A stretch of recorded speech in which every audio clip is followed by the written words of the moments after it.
ভাই আসসালামকে, আমি 10 বছর স্পাউস ভিসা এক্সটেনশনের জন্য গত সপ্তাহে বায়োমেট্রিক দিয়ে এসেছি। ডিসিশন কতদিনের ভিতরে দিতে পারে? আমি ইমার্জেন্সি কারণে দেশে যাই, সেক্ষেত্রে কি আমার থেকে নতুন ওনার হয়তো আরো কোনো প্রশ্ন আছে করে পুনরায় আবেদন করতে হবে? ধন্যবাদ। আপনি বাংলাদেশে যেতে পারবেন না। লিভ টু রিমেইনের অ্যাপ্লিকেশনের যখন নতুন করে আবেদন করা হয় তারা দেশে গেলে সাথে সাথে অটোমেটিক উইথড্র হয়ে যায়। বাংলাদেশ থেকে অ্যাপ্লাই করলে তো আপনার ওটা ভিন্ন, আপনি নতুন আবেদন করতে হবে। কোন রুটে আবেদন করবেন? যাবেন না। এক, দুই রকম এরকম যারা আছেন, আপনারা যদি ফি ওভার আবেদন না করে পয়সা দিয়ে আবেদন করেন, 1000 পাউন্ড বেশি দিয়ে কিন্তু সেম ডে সার্ভিস আনতে পারেন।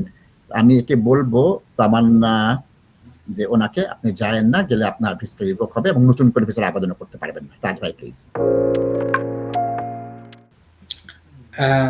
Once an application is submitted, you cannot go outside the common travel area. Common travel area হচ্ছে কি England, Wales, Northern Ireland, Scotland, Isle of Man and আরো কিছু ছোট ছোট আইল্যান্ড আছে যেটা পার্ট অফ ইউনাইটেড কিংডম। এর বাইরে গেলেই আপনি আপনার ভিসা লাপস হয়ে যাবে এবং আপনি যদি এমতো অবস্থায় যান দেশে যেতে পারবেন, but you cannot come back again in the same route এবং আপনার লফুল রেসিডেন্সের চেইন ব্রেক হয়ে যাবে even though if you are allowed to come back again.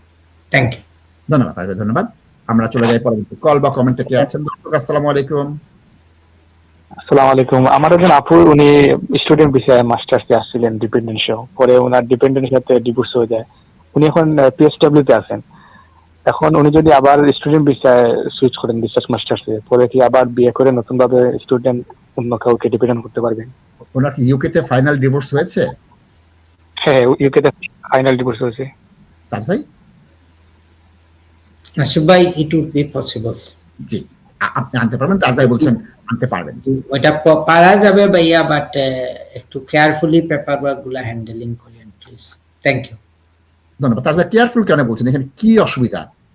নাসিব ভাই, বিকজ উনি অলরেডি ওনার আরেকটা রিলেশনশিপ এখানে এন্ড হয়েছে এবং ইমিগ্রেশনের পলিসি গাইডেন্সে লেখা আছে যখনই মানুষের second relationship they have to be more cautious. If it is third relationship they have to be more cautious about the relationship and also যে উনি যে পিএসডব্লিউ থেকে আবার রিসার্চ মাস্টার্সে যাবেন বা পিএইচডি তে অনেকে যাবেন, ওইগুলাও হচ্ছে কি अगेन তাদের কনসার্ন যে আপনি জেনুইন মানুষ কিনা, জেনুইন স্টুডেন্ট কিনা, or are you just merely prolonging your visa to prolong your stay in the United Kingdom?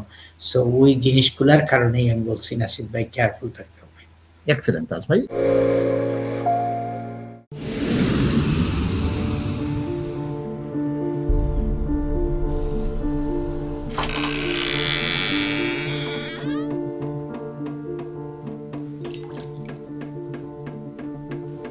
ইংল্যান্ডে আমরা চাইলেও অনেক কিছু করতে পারি না, অনেক ঝামেলা।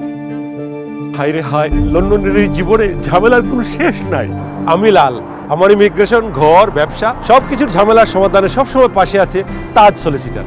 তাজ সলিসিটার্স, বিলিভ ইন সার্ভিস।